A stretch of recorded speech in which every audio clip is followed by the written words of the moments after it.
How about a greasy pork sandwich served in a dirty ashtray? You know what? I'd rather not. Oh, hello. Welcome to the Nerdy Photographer Podcast. I'm your host, Casey Fatchett. In addition to providing informative and entertaining photography related content, I also go on adventures with the crew of the Starship Fibonacci. Right now, F 2.0 has been, how should I put it, acting out. He's been bullying the other crew members to try to make himself look cool. Strike first. Strike hard. No mercy. Yeah, that's not the way we do things around here. Speaking of bullying, in this episode of the podcast, I speak with photographer Brandy Potter about the trend of photographers bullying and speaking negatively about other photographers in order to gain social media clout, and how you can better spend your time online in a more positive way. All that after the break. Do you have anything positive to say, F 2.0? Boo, you whore. Guess not.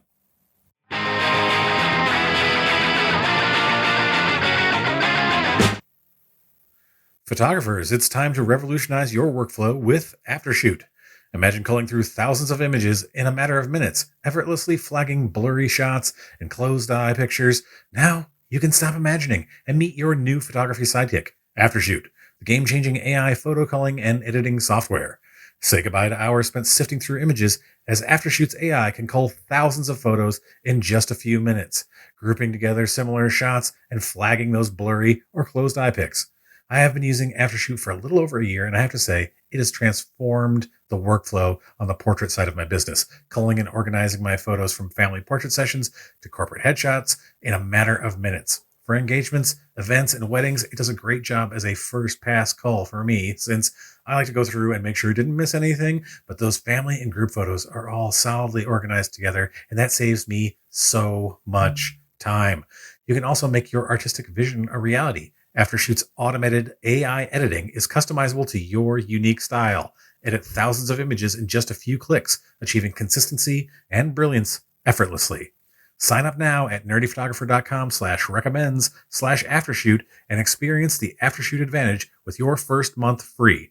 Transform your workflow and transform your business. Go to nerdyphotographer.com/recommends/aftershoot or click the link in the episode notes and free up time for what you love by letting AI handle the heavy lifting so you can focus on capturing moments and not sorting through them.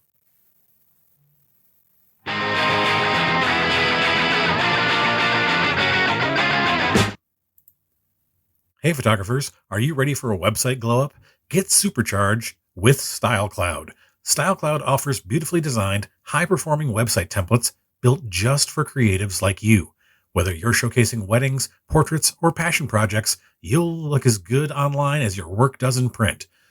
Were you left high and dry and wondering what you were going to do with your Flow Themes website when the company shut down? No problem. StyleCloud makes migrating your Flow Themes site easy. Your content moves over, no stress, no mess. Plus, import your images directly from your PicTime galleries. No downloading, no re-uploading, just seamless integration and stunning design. Visit nerdyphotographer.com/recommends/stylecloud or visit the link in the episode notes. Save 15% when you use code NERDYPHOTO15 at checkout. That's nerdyphotographer.com/recommends/stylecloud and use code NERDYPHOTO15. StyleCloud isn't just a template, it's a launch pad for your brand. Get started today.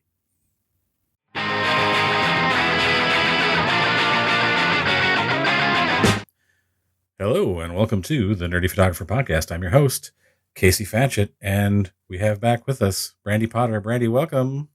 Hi. So glad to have you back. I think you're going to be the last episode of the year again as we're recording this. I think it's a great way to finish out. Before we get started, I'm going to roll the dice breaker. It's a 13. What is the worst investment you've ever made photography wise, like in business or gear or anything? It was like worst investment. That's a really good question that I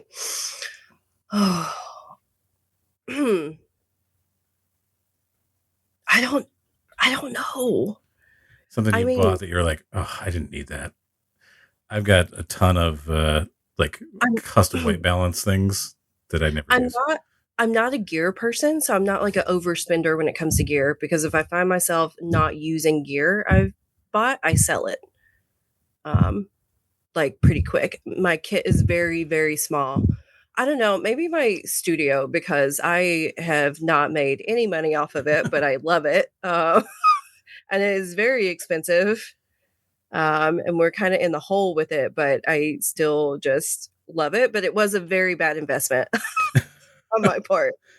I mean, those things can play out a lot of ways. Like Yeah. I had studios, and like my last year of having an actual like photo studio, like nobody came to. I was just doing meetings there, Yeah. like for weddings, and like nobody was like wanted to do in studio portraits, and I was just like, okay. I was like going to locations or like other places just wasn't using. I'm like, this is a waste of money now. So I decided like I'm just gonna have a meeting space.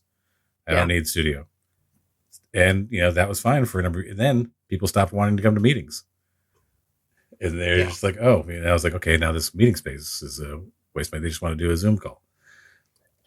So you and I were talking recently on social media about how there seems to be a real uptick in mostly. I'm not going to be like old man shakes his fist at cloud, or like tells people to get off his lawn.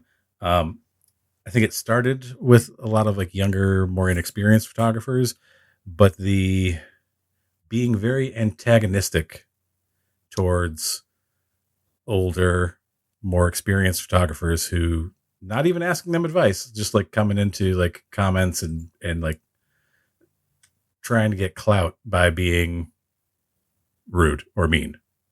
I we've seen it.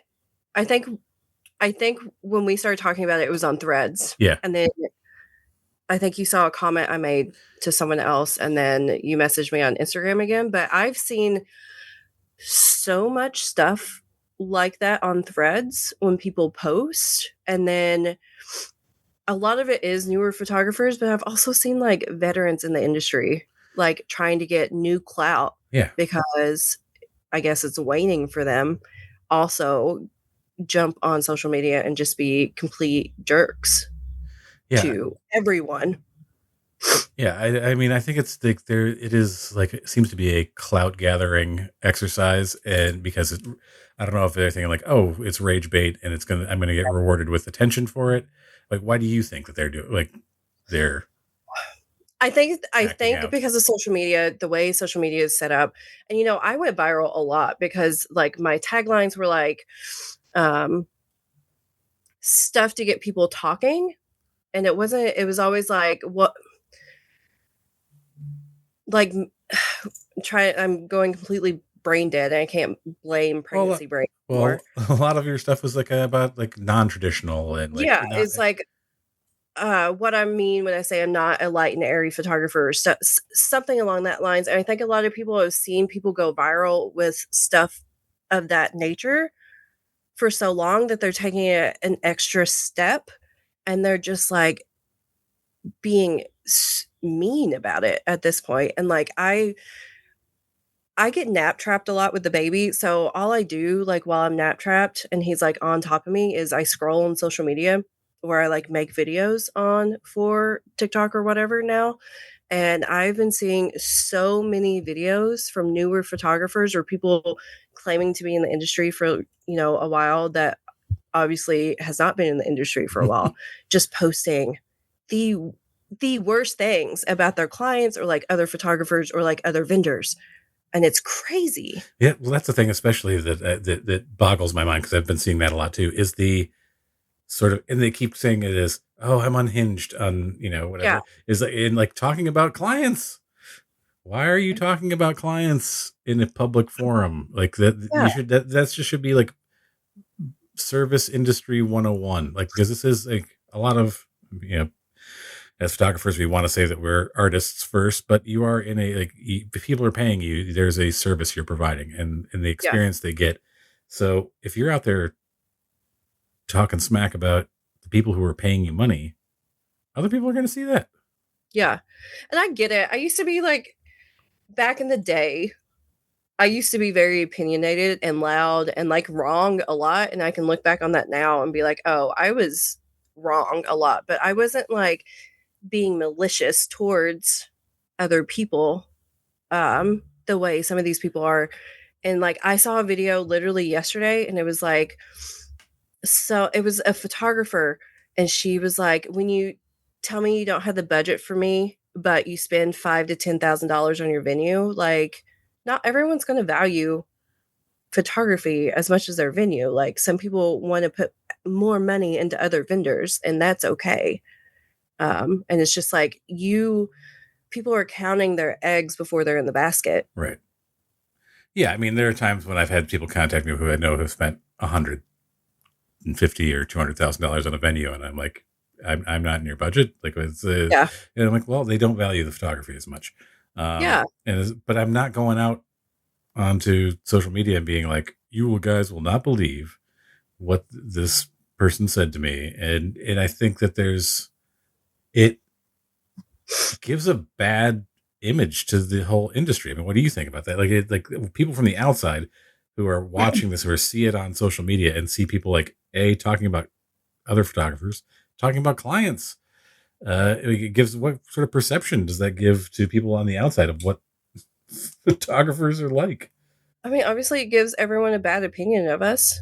Like, especially if they're in the budget area of like having to book the people talking about their clients online. I don't feel like the higher end wedding vendors are griping and talking badly about their clients online. Right. I have yet to see that. But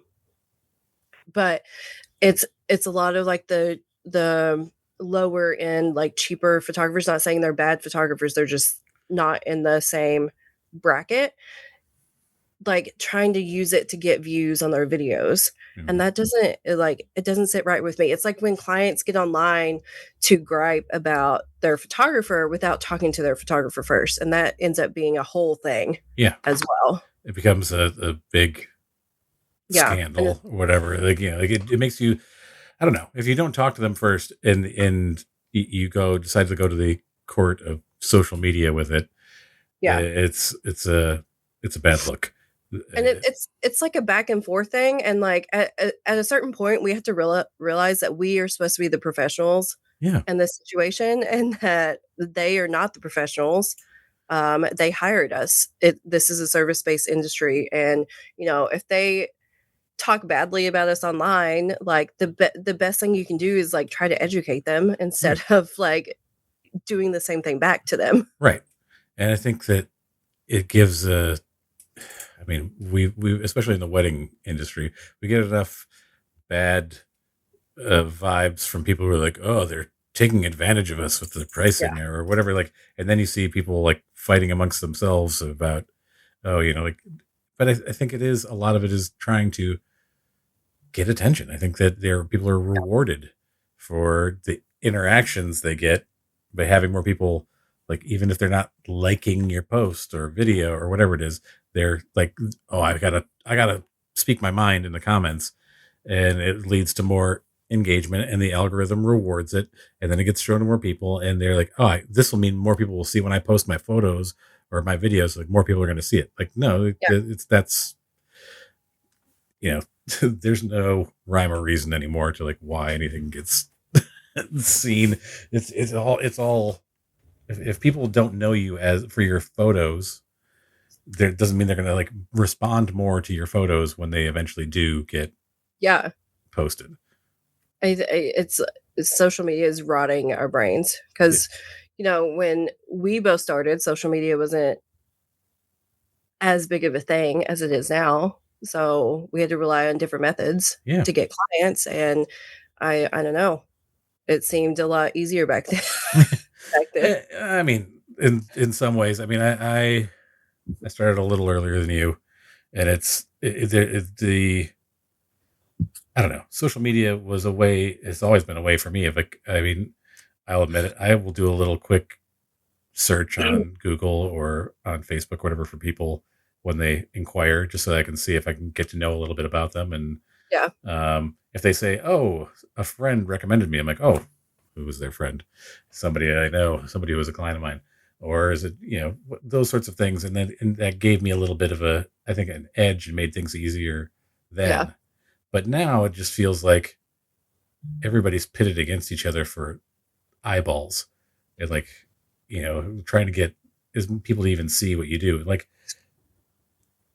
I was talking to somebody else about TikTok the other day, and like, I used to get minimum 5 to 10,000 views on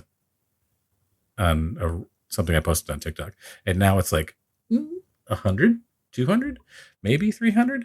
But it's just like they're like, they all learn to like, oh, we can. It's either you have to naturally get the engagement from like saying something that's going to shock people or make them want to like comment on whatever you posted, or you're gonna have to pay us to like boost your reach. Yeah. And it's just it's a very I don't know. It's I don't know. When I started out, or even, I there's a certain amount of respect that you give to the client or to people who've been around longer than you. Yeah. Because they have been in the industry, or people who've been around for a while. I know plenty of photographers who are not great photographers, but they have been in business for a long time, and I still give them the respect of like, hey, you've maintained a business and maintained your like your market for whatever many years. It doesn't mean that I think like I look up to them as a photographer, but I still like, Yeah. I'm not going out there and like, again, it's just, it's the shit talking of like, oh, you don't know what you're talking about. You're like, you're a dinosaur. Like, I don't like, the biggest one I've always kind of like makes me laugh is the DSLRs versus mirrorless. Oh God. And they're like, oh, you still use a DSLR? Oh, like, Stop me. oh, you're not a real photographer. And it's like, what does that mean? What does that mean? I would still be using my Mark IIIs if I could. If I could. Yeah, I mean, shoot them into the ground. Yeah, I mean, I burned out like my Mark II and Mark III, and I still have my Mark IV, which still takes great pictures. Yeah. And sometimes I use it because it does things that my mirrorless camera won't. And I can do an in-camera like double exposure, or I can do, like, and that will actually like merge into one photo as opposed to like two separate photos that I then have to like put back together in Photoshop or something. But what mirrorless camera are you using? I have the R5 one. The R5 will do it in camera. But it creates one. Does it create a raw image, or does it create just a JPEG? Oh, okay. It does a raw. You just have to set it up, because I do doubles in camera all the time with the R5 or R6. All right. Well, I learned something new during this conversation. I'd been doing it wrong. I admit that I was wrong. Look at that. But I think I don't know. Maybe it's that when we were coming up, you looked at elder photographers or like people with more experience as mentors, or somebody who had information that they could pass along to you. And now it's sort of like, hey, if you're not just telling me the camera settings you used, you're gatekeeping, and you're trying to keep me from being a success in the industry, which doesn't make any sense in my brain, because settings are like so personal and like vary so much across the board. That's another thing like I've seen a lot of the newer people in the industry do, is like, you're gatekeeping because you won't tell me where this location is, or you won't tell me how you did this. And then it's like, some of us are like, we teach this for money, like you can pay to learn it. And they're like, no, you should just tell us. You should just give it away, because your years of experience are worth nothing. Yeah. And I don't want to have to actually like sit down and learn how to do this thing myself. That's the thing that gets me, is that there's a lot of like, I want to take the fast track. Yeah. Just give me the settings, then I can recreate this photo. That's all I need. I don't need your like, oh, let's learn about the methodology behind this or the technical aspect of it that you're like working behind. It's one of those things that actually with the whole out of focus Yeah. trend, there are a lot of people who are like getting into that trend who were just doing it like, I'm going to focus as far into the foreground as I possibly can, and everything is going to just look like a wet mirror, one of those, like a not a shower curtain, but kind of like those, just like those glass, the frosted glass. Nothing is in focus, and I would try to tell people like, hey, the reason that people like this thing is because it's nostalgic to this when these were the technical limitations. So if you want to create images like that, people will be like, Yeah. no, I don't need your input. Like, you don't know what you're talking about. Like, I know what I'm talking about. I lived through that era.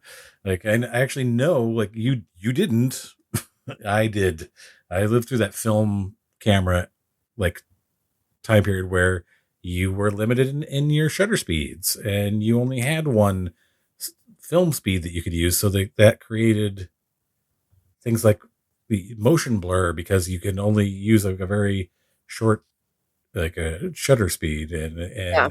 or you had to like open it up further just to like get enough light in there to make an image. So you had like some motion blur or things were out of focus because you had to manually focus all the time. You didn't have autofocus.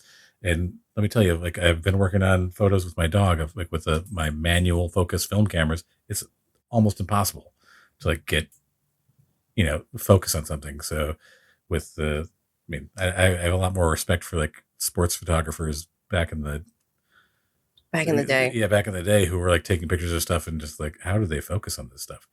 If I catch myself like being too complacent, I will only use manual focus lenses for like smaller sessions. Like my tilt shift, I have a Petzl, because you can like get a clear image with the tilt shift. It doesn't have to have the tilt effect in it. Yeah. So that's something I like to do is I will only use that lens for like smaller sessions just so I stop being so complacent and so like dependent on the digital gear because like if I can't even focus a camera correctly, then I shouldn't be calling myself a professional. Yeah, I mean, Uh, there's things you just need to be able to do, and yeah, yeah, I don't know. I think it's a very short-sighted approach, yeah. thinking that things like it bugs me too. It's like the camera settings, like you're gatekeeping your camera settings. Like, no, but you're not gonna like unless you are in the same place that I was at the same, like unless we were occupying the same place in space time. You're not gonna get the Yeah. same picture. You need to know how to do things. And like, what do you think long term consequences are for photographers who try to build their brand basically on negativity instead of their work? I think they're going to hit a point where it all comes crashing down around them and they're going to have to rebuild from the ground up. Um, I feel like the negativity, because like I went through this too, and I hit a wall because of grief in like 2018, and then COVID happened, and I felt like I had to rebuild everything I ever did from the ground up, and it's not fun. It's doable, but like the people that are just like they're isolating themselves in the industry when they should be like trying to build a community for themselves for support. And that to me is what community is all about is just to have a support system, not to like, you know, give each other work or anything. It's just to have the support system. So you have people that know what you're going through and they're isolating themselves so much that no one's going to want to be friends with them because they're going to be scared that they're going to end up on the receiving end of one of these videos or posts. Yeah, like people don't want to be your friend if like you like everybody around you is a source for content. Like Yeah. to somehow like be uh a target. Like it just makes you feel like you're not in a comfortable position with people like that.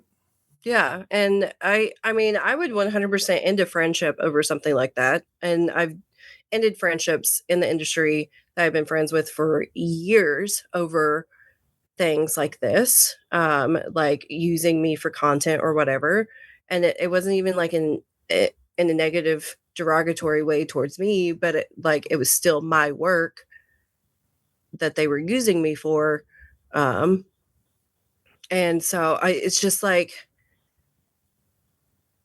they're gonna hit a point, they're gonna either leave the industry or they're gonna have to, like, suck it up and start apologizing, Yeah, um, yeah. I think that there's, I or they're mean, gonna have to rebrand completely so no one knows who they are. yeah, without their name involved. Yeah. Um, I was thinking about this earlier, like right before I got on this call. I was actually thinking of some really good advice that I had once received, and I feel like this might be kind of like taking it to the absolute extreme and so that it comes around to the other end of the spectrum. Was one of those things where, uh, not really a mentor, but like it was an older, more experienced photographer said to me, like, well, what makes you feel insecure in your photography? What do you feel is not your strength? What do you feel is like not what you're not the best at? And I mentioned a few things, and one of them was posing people. I just like, and he was very good at it. And he was like, don't mention those things, or like work on them, but like at the same time, like bring them up to what you think is an acceptable, like those things that you are weakest at, bring them up to a, you know, middle level. You don't have to be the best at it. You don't have to be the person that's known for this, but you need to feel a little more confident about it. Like have Yeah. it at a place where you feel okay with it, but also don't use it as your like marketing thing. Like, oh, you know, I don't know anything uh, about this technical stuff, but I'm going to, for some reason, I'm going to just start making it the focus point of everything I do. Um, and I think that a lot of it has come from that insecurity of like, I don't know these things, so I'm going to make myself look like an expert Yeah. by tearing down people who do. The fake it till you make it. Yeah. Which was a big thing when social media started being a way to get clients. Yeah. Back not even like it's 2025, so like 2015-ish. That was a huge thing. Yeah. It's just like, oh, I don't know what I'm doing. And I've always told people, like I still have people that I coach who are like, I don't have a lot of experience in, you know, weddings, because a lot of people come to me to talk about weddings, and it's like, I don't have a lot of experience in weddings. What do I tell potential clients? And be like, tell them you don't have a lot of experience in weddings. They're like, oh, that's going to keep me from getting a job. I'm like, would you rather go into somebody's wedding and like as someone who doesn't have a lot of experience and have them like be like expecting like someone with 10, 15 years of experience Yeah. that you don't have? And what I've said is like, it's better to be honest with people. And like, this is okay. This is why I'm only charging you $300 or $500, because I haven't done much of this, you know, like this is, and then you build up that experience and you get to a place where you know, you don't know. I was talking to Susan Stripling about this, and it was like, she was saying, you know, 90% of her job is solving problems. And most of it is things that you, like, you have to experience the problems. You have to like go through those things where you're like, you know what? I screwed that up. Like, and that, so that you really remember it in the future. Like, it's the whole thing of like, oh, I forgot my memory cards. Well, if you ever actually do that, you should never, ever, ever do it again. Like, cause it's like, it'll become a thing. And I remembered, like, it wasn't even all of my cards. It was, I have two different, I'm neurotic in that way. Like I had like two different sets of memory cards, and I had forgotten one of them. And I was like, oh my God, my backup memory cards. What do I do with my backup memory cards? Like, and I was just like, this is why you bring two, moron. But it's still, I will be 2 blocks from my house after I like leave to go to a wedding, and I'll be like, oh, did I remember to pack my memory cards? And I'm like, and I'll like do the mentally, I'm like, yes, okay, got it. Like, but it's when you do that once, you always remember. So you have to like make those mistakes, but you're going to make those mistakes when you're starting out. And I think that that's there's the insecurity about making any sort of mistakes Yeah. and feeling like, oh, this person knows more than I do, but I can't let on that I don't know as much as they do because then I look somehow inferior or like I'm bad at this. Like, no, you don't. You're just accepting your limitations. I experience that at my retreats a lot, where someone will ask me a question because it's like my retreat, like I'm hosting it to teach, and then someone else will try to answer. I'm like, you've been doing this for a year. They don't like your answer is value. Like we value your response, but right now, let me talk and then you can talk, type Yeah. of thing. And it's not like to be mean or anything, but it's like I wouldn't I probably would not take advice from someone that I didn't think was my equal or higher up than me of where I wanted to be. Um, because for me, like experience is so important.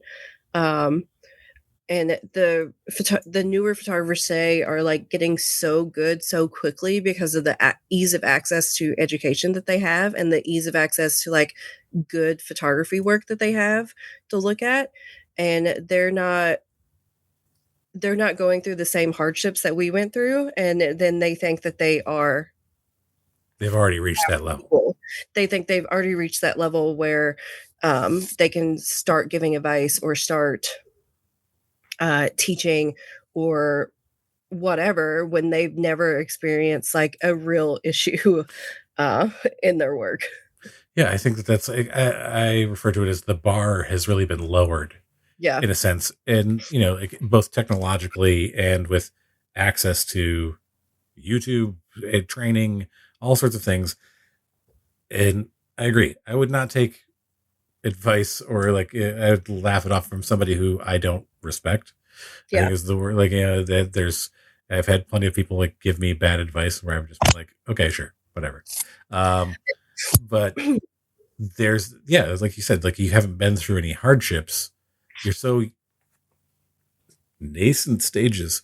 And like, I mean, I've been through my career has been through September 11th and all the stuff that followed that, the housing crisis, like all these different like things that just like affected the economy as a whole and not just my Yeah. business and all those other things. It's like each of those things taught me something.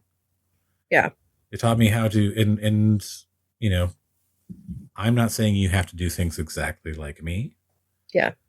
but I've got some knowledge I can drop on you. And and it's not to say that what they have to say isn't valuable. It's that maybe it's not time for them to really teach or really like try to give that advice when someone is asking Yeah. a veteran in the industry a question. Yeah, there's a sort of trying to step into somebody else's spotlight.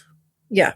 But I will say that I have a lot of mentees that have mentored under me, and I think they're better photographers than I am. They've been in the industry less time than me, but they are by far way more creative than me, and they're better photographers. They just don't know how to teach that, or they don't know how to present themselves for marketing yet. But when they do, I feel Yeah. like my time is over. Yeah, there's just sort of like, and there's a life cycle for this. I mean, I Yeah. think that or you move into a different section of the market. Like there's something else that Yeah. you're offering people, and I think that is also like there's something to be learned from that for older photographers too. Like, hey, I've seen people who are still like, I'm not going to change the way that I do. I've been doing this for 40 years, and Yeah. I'm never going to change the way I do it. And it's like, okay, well, the world has changed quite a bit, and you have to evolve with it or get left behind. Which Um, is another thing that veterans in the industry kind of refuse to change with the times. And we see that with like veterans refusing to do reels or TikTok and then wondering why their views tank yeah, or why they're not booking why nobody's or calling me? yeah. Yeah, I've tried to make it clear to a lot of people that, and I'm not necessarily great at it, but I do know the reasoning behind it is, like, people also want to see you, like they want to know the person because more and more younger people who are now doing the hiring, whether it's for weddings or for portraits or what have you, they want to see the person that they're going to be dealing with. They Yeah. want to get a sense of who you are. And there's a lot of older photographers who are just like, I don't need to do that. I've been doing Yeah. this for 40 years. You just look at my work. That's all you need to do. And it's like, no, you need to adapt to the times. Yeah, clients today want to know who we are, and if we're, like, just spouting negativity constantly, they're gonna be, like, turned off by that. Yeah. Uh, but if we're, like, putting our personality into things and, like, you know, putting ourselves out there, a lot of people really appreciate that. Like, there's a photographer who messaged me on Instagram, and she was like, "I love what you say on threads because it's so unhinged sometimes." And it, like, shows your personality. It was like, "Girl, like, I say the more unhinged stuff in my close friends' Yeah. stories, but, um, yeah, I'm not gonna hide who I am just to fit the mold." Yeah. I think what you are describing is something that I've tried to tell people, like, you can let your personality show. You just don't have to tell everything to the public. Mm, yeah, That's I think a line that that is a lie. some people just don't know where that is. Like, I there's an entire, like, legal battle going on with a venue right now, like, that it's insane. They're like now, like, posting, like, legal documents on their Instagram, like, this is what's going on, and it's just like, why, because they had, like, shut down and a bunch of weddings got canceled and they didn't give anybody their money back. Mm, And, like, but it's become this whole thing. I'm like, why are you, like, this is all you're talking about? Like, this is all you're talking about. And, like, is it people, do you think this is going to win people over? Like, make yeah, them want to work with you? Um, and it's that same sort of thing of, like, people go to it and they want to get to know who you are. And it's one thing to be like, oh, I think this is something I'm really good at, or this is what my personality is like. And maybe we vibe together. Maybe we, like, you like how, my sense of humor, as opposed to be like, all these other guys suck and you should hire me because I don't suck. Could you imagine if we put that if I put can you imagine what would happen if I put that on a reel and I was like, "Hire me because everyone else sucks." What would happen in this day and age? Like, a couple years ago, people probably would have thought it was a joke, but now I don't think they No, I don't would. think they would. Like, the other day, I was like, "I really wanna put on a reel wedding photography for people who didn't get raptured," and my husband was like, Don't do that." And I was like, "But it would be so funny." He was like, "I don't think people would think it was funny." People So I would. put it on TikTok because, like, okay, TikTok would think it was funny, Instagram would not. I'm with you on that. Instagram would not think that was funny at Yeah. all. Instagram would be like, what? Yeah. What'd you do? I love that. We have similar senses of humor. I think that it's like knowing where the lines are. Like, that's a Yeah. whole other thing. And I think you get better at that as you have more experience. But there's, like, sort of, like, I think that the people who tend to be more successful in the long run are the ones who cautiously approach that line and be like, not saying, like, don't do anything, but, like, going, like, Yeah. what is this? And, like, should I really be talking about I've been on podcasts where they ask for, like, crazy stories about clients from stuff. And I'm just like, listen, like, 99% of the people that I deal with are the most awesome, amazing, lovely people. But I've done 800 weddings, so there's, like, a handful of people who were nuts. Yeah. And I try to weed those out more as I get, I get more experience. I'm like, oh, I see the red flags now, and then say, like, maybe we're not a match. And just, like, weird things that have happened. But I'm not going out there and, like, hey, this is their name, and I'm going to tag them on social media and be like, you would not believe what happened behind the scenes at this wedding, which I've seen other people do, and just be like, what? Why are Or you? it's like, "My wedding last weekend." Like, why are you saying last weekend? Why aren't you just saying a Oh, previous wedding yeah, a if you wedding wouldn't. I photographed. Just Yeah. a wedding I photographed. But now you're specifically like marking down You're like, spec you're specifically calling people out who are probably gonna tag you in the photos, and then people are gonna find that. right, or like I they're don't. gonna see that you like, wait, that was my wedding. Yeah. Or you're just like, there's been one wedding my entire career that almost made me quit photography altogether. And it wasn't anything that was directed towards me the day of. It was just like, oh, it was a lot of stuff that happened. And then a lot of stuff happened after the wedding. And it was just like, holy shit. If I say any of this story all together, they'll know immediately I'm talking about them. So like when people ask me about my worst like wedding story, I only give them like bits and pieces of Yeah, that day you're like, so they can't like I'm going to tell you put one two and crazy two thing and not all of the crazy things, because then you're together. giving, then I'm filling in all the variables for the equation, and they can figure out I'm talking about Yeah. them. Yeah, same.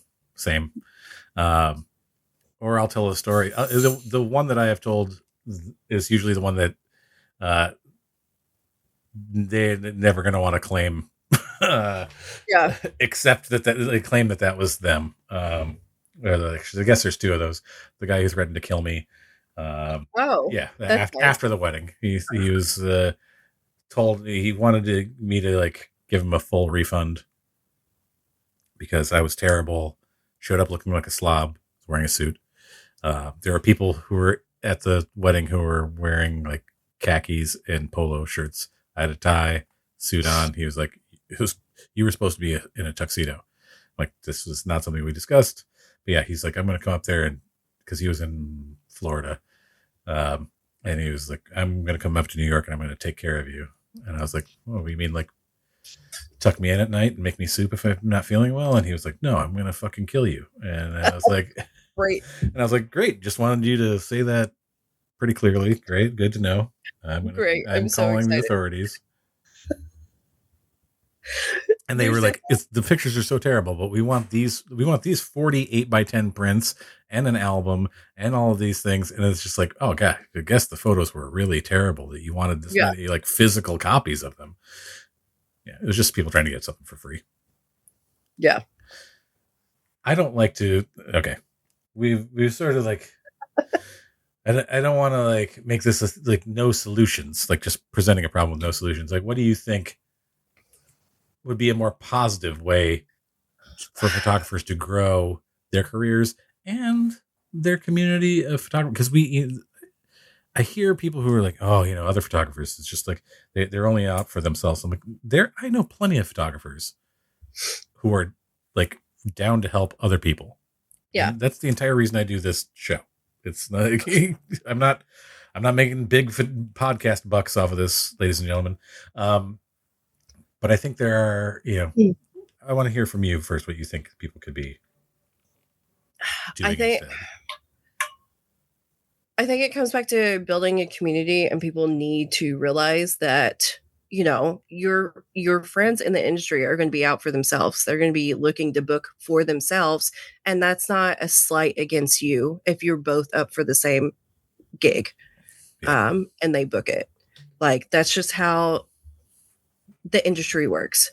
And so I think when we come into it and we're trying to build a community and we're trying to grow our audience, we we have to kind of remember that that's not about like putting other people down, but kind of like showing who we are. And I like to use threads for political things and other photographers to like talk to people. I like to use TikTok to um, meet a variety of different people and other photographers. I like to use Instagram just for photography. Um, so I think More client facing.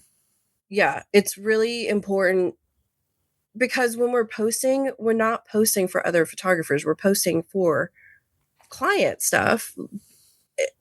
Like that's what we're supposed to be posting for. Yeah. Um, Other so I don't photographers know. aren't hiring you.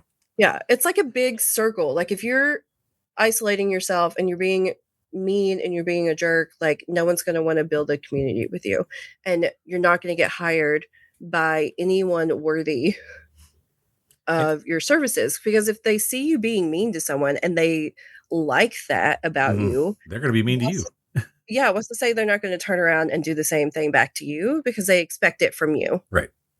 Um, so I don't know. It's a really interesting thing now because we have so many different platforms to build community and build a business on, that to put ourselves out there, like we have to know what our work looks like.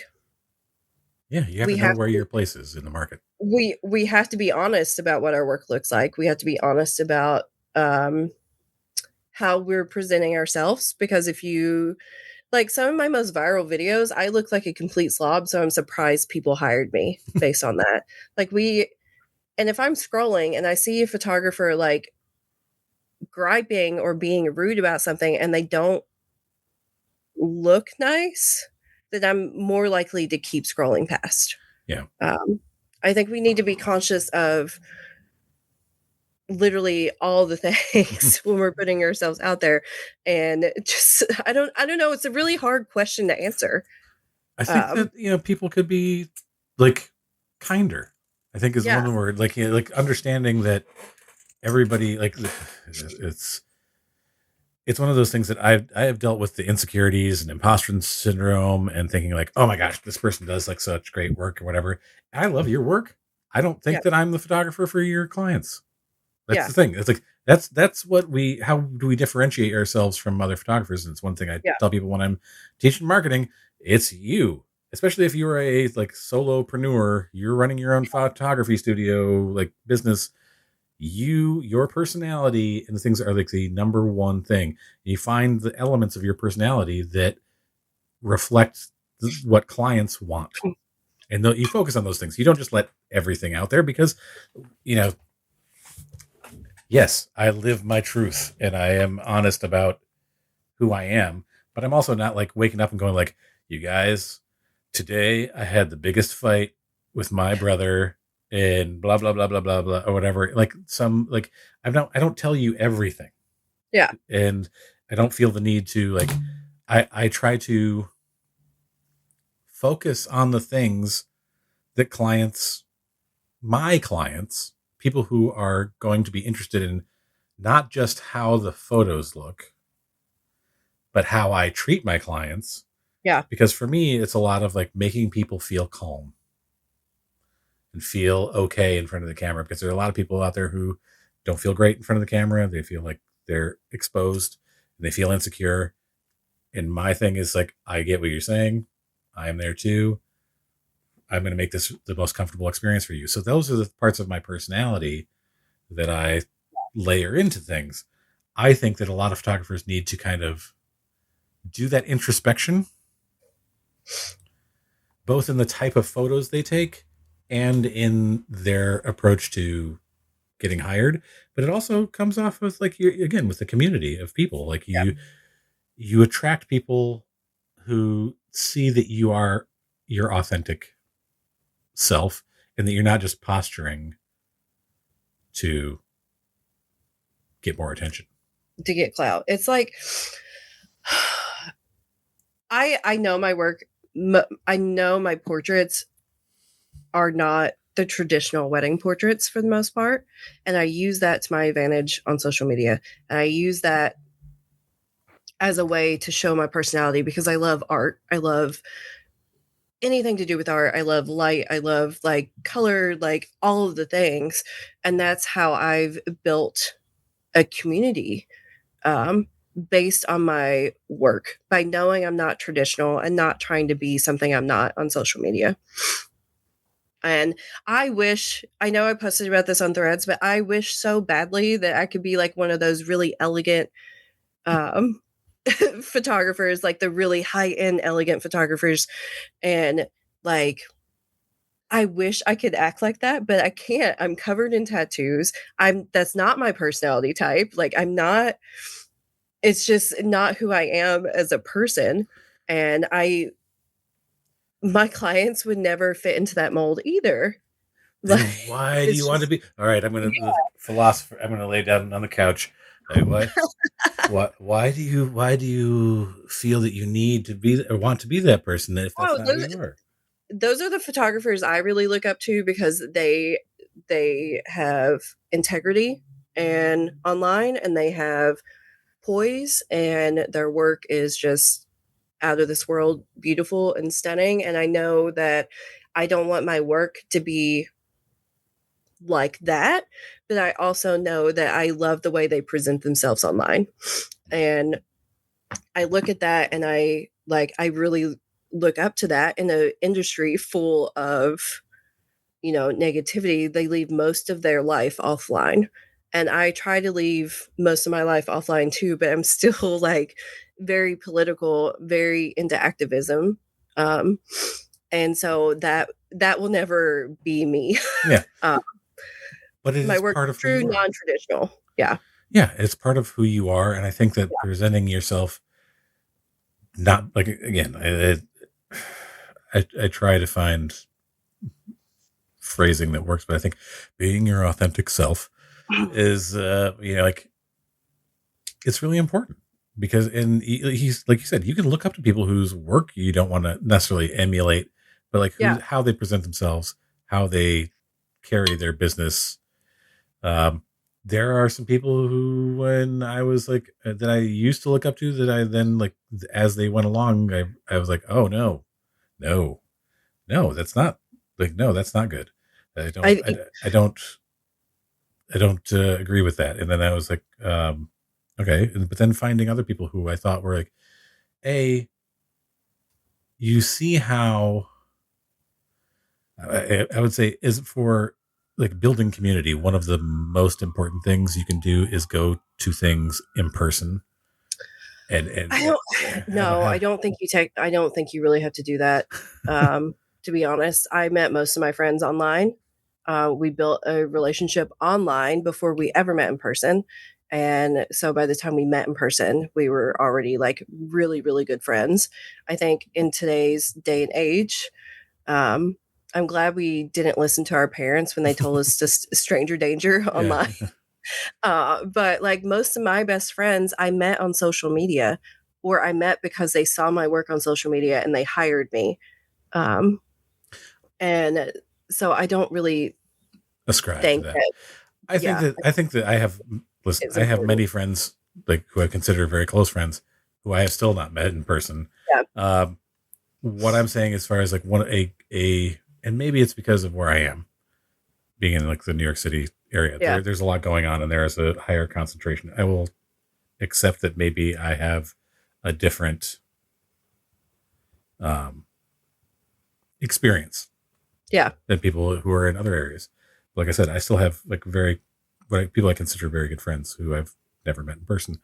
Um, but one of the things that being in person has taught me, I think, because I tend to be a very shy person Yeah. until I get to know people, and then I'm uh, a little more boisterous and vocal. Uh, it kind of pushed me out of that comfort zone and that uh, the being you can be a keyboard warrior when you're like just sitting behind the screen, but when you go and like see people who are and you also get to see how people really Yeah. react to someone like going and seeing a photographer who you sort of admire and watch them teach a workshop or something and you're sitting there going like what this doesn't match up, or you're like wow they're even cooler in person. Yeah. And most people are pretty approachable, and I got over my fears of talking to somebody and feeling like I was going to make a fool of myself just by going up and talking to them, and have made some very good friends. And you know, at my age, it's harder to make friends. Um, but I feel like I've made friends with people by like being there in person and like it not just somebody who is in the comments section. Yeah. I think that was a bridge that got me there faster in some instances. I will agree with you that online is, you can still have great friendships and community online. You don't have to meet people in person. I think that when you do meet in person, it creates a different bond. Yeah. Um, I'm also very introverted, so, like, meeting people in person takes a lot out of me. Like, when I host my retreats, I need, like, a lot of time afterwards to decompress, from having people around for so long. yeah, Like, I had a full week last week of, like, seeing people every single day, and I told my husband, I was like, "I need a day where I don't see anybody else." yeah. Well, So there was a post that I just saw on Threads yesterday that was somebody like, oh, yeah, it was a wedding planner who was saying, I'm seeing more and more people seat the Oh, I saw that this morning. photographers with, at a table, and I wanted to say to them like, there's other people have already like really dove into this, but I don't want to be seated with people. It's just like I need to recharge my battery. I have been like, To be I too am like, introverted, and like have this, like, my social battery has probably depleted by that point. And then I sit at a table and they're all gonna be like, "Hey, can we see some of the photos?" Or what's like, they all want to like ask me questions about like what I've been doing all day, and I'm like, it's not that I don't like you. It's just that I'm really uncomfortable in this situation right Yeah. now because I'm, and there have been times where I was photographing a friend's wedding where they put me at the table, and like people, and those people knew me, and they weren't like barraging me with questions. And I was able to sit, eat, have my meal, very, while I'm constantly like, they all kind of like laugh about me like constantly watching Yeah. if something is going to happen, and then like getting up and like leaving the table because, oh, I saw something going on over in the corner that I needed to photograph, and they just kind of like chuckle about it, but there's no like, oh well, see you later, like that you get from like people who don't know you, and they feel like they Yeah. need to like, oh well, let's all have a big conversation, and I'm like, I don't have the energy for it right now. I gotta. I commented on that thread this morning, and I was like, it depends on where they put me. Like, if I have a clear view of the couple, Yeah. yes, I want to be at that table. Um, Even if it means people are talking to me while I'm trying to eat quickly. But just because I know that the next day I'll get off and can decompress. I was a cheerleader, which might surprise you, for like 12 years. And so it's been really easy, especially at weddings, for me to turn it on and off of like the social anxiety and like being in work mode versus being my normal self. Yeah, I was an actor, and so it's like but I, part of the reason I didn't want to like talk about this, like I don't want people to think that I'm putting on an act, Yeah. but there is a little bit of like, I don't know, code switching that goes on, like when people are just like, hey, and I'm like, hi everybody, like I don't know you. When If I know the people, I feel like I said, like way more comfortable Yeah. being in that situation. All right, I think we got a little off track, but we're gonna bring it back around. If you had one piece of advice that you could give to someone who was like, I'm going to chase clout by being unhinged or by tearing other people down, what would you tell them to focus on instead? I would I would give this advice to anyone trying to build a platform on any social medias to stop copying everyone else and to try to come up with your own niche, your own little thing that works for your business, because it's going to take a while. It is not an instant thing. When I was trying to build up my TikTok account, it took me like 6 months to figure out what worked on my account and what didn't. Um, and you have to actually like post for that Yeah. versus not just like throwing up a post once a week and then expecting it to go viral because you were mean in Yeah. it. Um, so my advice for building any sort of platform for social media is you have to post consistently. You have to figure out what works for you without copying other people doing the exact same thing, because a lot of our work looks the exact same. Right. You have to stand out in some way, and a lot of times you do that by um, the words you post with your work. The way that you present The way, stuff. the way that you present yourself online, that is how you stand out when there's a sea of photographers doing the exact same thing as you. Yeah, and it's like I tell people sometimes I'm very kind with couples who come to me and I'm like, I don't think we're a match. I don't think Yeah. that like what you're looking for is not what I do, but I know somebody who does that thing and I will be happy to recommend them to you if you want or whatever. But there's like something about being humble in yourself and being like, hey, this is what I do well and this is what I don't do well. And also like there's a million photographers out there. You know, how you, we kind of said this earlier, how you set yourself apart is by who you are and how you choose to present who you are and how you present your work. It's not by doing, I mean, trends are such a like, I don't know, like there's some things that I like am fine with, like if it's a joke or whatever, I find okay, but it's sort of like if everybody's doing the same presentation of their work, then you're Yeah. really just like you're not separating yourself at all from the the ocean of possibilities. And to do that, you have to do the work on yourself. And like I know it sounds very like therapy oriented, but it's like you have to sit down and think about your business. I know it's difficult. It's not the sexy part of the job where you're like, oh, I'm taking photos and this is the great part and I'm getting paid. It's you doing the research on yourself and where you are in the market. So it's what my mentees, one of the first things I say, like, well, where's your place in the market? And they're like, what? Yeah. Like, what is that? But, you know, if everyone's telling the same exact joke, it's not funny anymore. Right. And so people are getting like fatigue from being told that things are, for example, things are documentary style photography when they're clearly posed. Yeah. And clients don't know what that means anymore because photographers are not being introspective about their own work. Yeah. They're just using a and word. How they present it. Yeah. They're just using buzzwords. Yeah. That's been going on for a while. When I see people like, I'm a photojournalistic style, and I'm like, okay, as someone who was a photojournalist at one point, what does that mean to you? And they're like, oh, it means candid. I'm like, well, you should just say candid because people know what that means. Right. Photojournalism is more about telling a story, as opposed like that.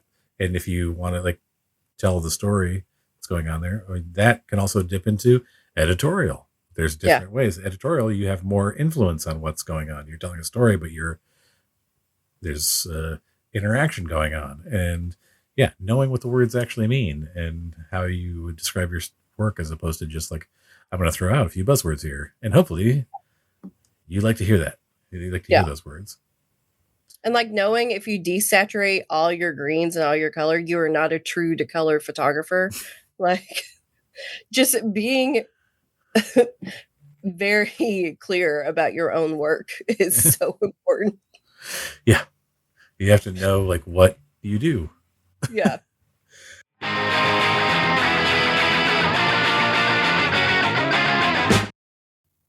Hey, photographers, imagine losing every photo, project, or document in a single crash. Scary, right? That's why there's Backblaze, the simple, reliable, and automatic way to back up your important data and photos to the cloud. Photographers, creatives, and everyday users, Backblaze protects what matters most with unlimited backup and easy recovery whenever you need it. I use Backblaze as part of my workflow to back up my most recent shoots until they're delivered to my clients, my most important business photos and documents as well, and all of my personal photos and videos. It's just $9 a month or $99 a year for unlimited data backup from one computer with 1 year version history and access to your data from anywhere. Crashes happen. With Backblaze, your files are safe, secure, and just a click away. Start your backup today at nerdyphotographer.com/recommends/Backblaze or click the link in the episode notes because peace of mind is priceless. That's nerdyphotographer.com/backblaze, because you never know when a crash is going to happen. Hey, photographers, are you tired of using the same stale poses with your clients, resulting in stiff and unnatural photos? You should be using the Nerdy Photographer's Let's Be Real prompts instead. Prompts are not a list of poses. They're designed to help you create more engaging, relaxed environment for your subjects, resulting in more natural images. We have prompts for all kinds of shoots, for couples, engagements, weddings, families, and even individuals, ensuring that you never run out of ideas. Using Let's Be Real prompts will not only help you create more fresh and dynamic images, but it will also increase your confidence and your client's confidence in you. You'll be able to handle difficult situations and subjects with ease, resulting in more satisfied clients and a stronger business. So start using the Nerdy Photographer's Let's Be Real prompts today and take your photography to the next level.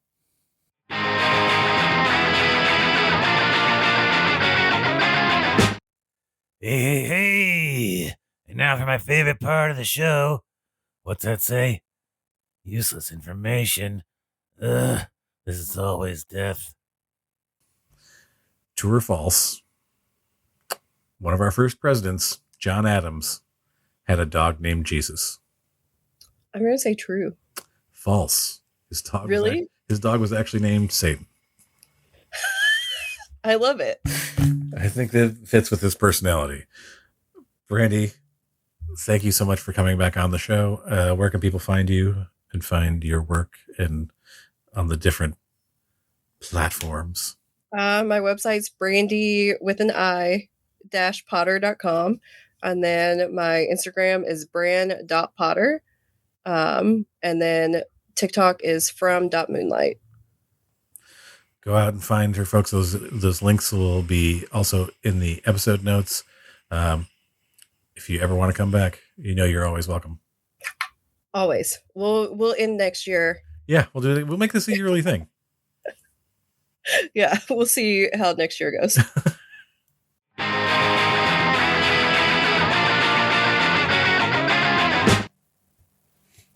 Welcome back, listeners. I hope you enjoyed my conversation with Brandy Potter, and hopefully you learned a few ways to better spend your time on the internet. Like going to the episode notes and giving Brandy a follow. Or how about leaving us a review? That would be a very positive way to spend your time on the internet. As well as being sure to follow The Nerdy Photographer on the social medias at The Nerdy Photo. That's at The Nerdy Photo. Okay, F2.0, are you feeling a little less aggressive after listening to that conversation? Why don't you make like a tree and get out of here? And on that note, until next time, stay safe and stay nerdy.